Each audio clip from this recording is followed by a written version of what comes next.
আসসালামু আলাইকুম। আমি আরেকটি মজার রেসিপি নিয়ে হাজির হলাম। আজকে আমার রেসিপিটির নাম হচ্ছে হেলেঞ্চা শাক ভাজি।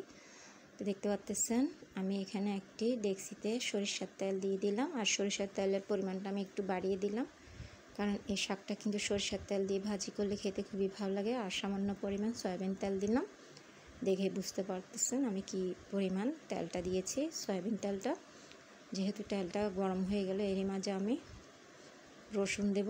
আর রসুনটাকে কিন্তু আমি একটু থেতো করে দেব, কুচি করে দেব না। এর মাঝে আগে কিন্তু আমি মরিচগুলোকে একটু ভেজে নিচ্ছি, শুকনো মরিচগুলোকে। আর এই শাকটা যে এতটাই পুষ্টিগুণে ভরপুর বলার মতো না, খুবই উপকারী একটি শাক এটি। আমি মরিচগুলোকে প্রথমে তুলে নিচ্ছি।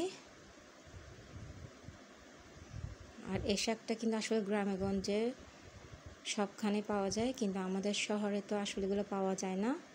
তো পেলেও কিন্তু কিনে খেতে হয়।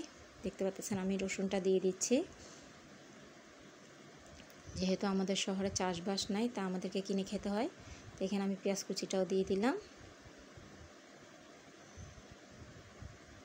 একটু নেড়ে চেড়ে দিচ্ছি। আর এই ধরনের শাকভাজি থাকলে কিন্তু আসলে গরম ভাতের সাথে খেতে খুবই ভালো লাগে। আমার তো এই ধরনের শাক থাকলে কিন্তু আসলে আমি আর অন্য কিছু সেদিন নিই না।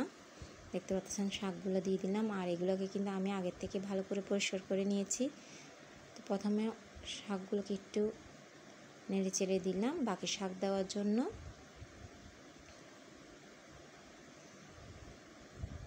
এরপর আমি আরও বাকি শাকগুলো দিয়ে দিচ্ছি। দেখতে পাচ্ছেন এই শাকটা যেমন বড়দের জন্য উপকারী, তেমনি বাচ্চাদের জন্য খুবই উপকারী। দেখতে পাচ্ছেন। আর যখনই পাই কিনে নিই, কাঁচামরিচটাও দিয়ে দিলাম। আসলে হাতের কাছে যখনই এটা কিনতে পাই তখনই কিনে ফেলি, আর মিস করি না। এরই মাঝে আমি স্বাদ মতো লবণটা দিয়ে দিলাম, আবারও নেড়ে চেড়ে দিচ্ছি। আপনারা অবশ্যই এইভাবে একবার হলো তৈরি করে দেখবেন।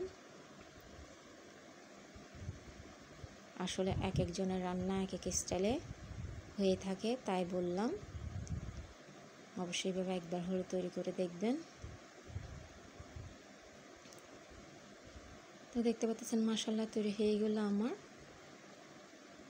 হেলেঞ্চা শাক ভাজি। আর এই শাকটাকে কোন অঞ্চলে এটাকে কী নামে ডাকা হয় অবশ্যই জানাবেন। এরই মাঝে আমি শুকনো মরিচটা দিয়ে দিলাম। দেখতে পাচ্ছেন। আজ এতটুকুই। দেখার জন্য সবাইকে ধন্যবাদ।